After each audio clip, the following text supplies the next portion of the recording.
ডিম থেকে বাচ্চা ফোটার অপেক্ষা করছিল।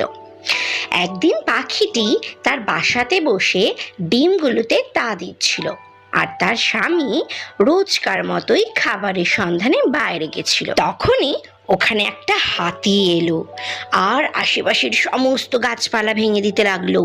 পাখিটি বাসায় বসে ডিমগুলোকে আঁকড়ে রেখেছিল। হাতিটি এবার পৌঁছলো সেই গাছের নিচে যেখানে পাখিটির বাসা ছিল। সে গাছটি ধরে নাড়াতে লাগলো। গাছ শক্তপোক্ত থাকায় ভাঙল না, কিন্তু নড়াচড়ার ফলে পাখির বাসাটি নিচে পড়ে সমস্ত ডিম ভেঙে গেল। ডিম ভেঙে যাওয়ায় পাখিটি খুব দুঃখ পেল এবং জোরে জোরে কাঁদছিল। তখনই তার স্বামী বাসায় ফিরল। সেও খুব দুঃখ পেল আর এর বদলা নেবে এবং হাতিকে উপযুক্ত শিক্ষা দেবে বলে ঠিক করলো। সে তার এক বন্ধু কাঠঠোকরার কাছে গেল আর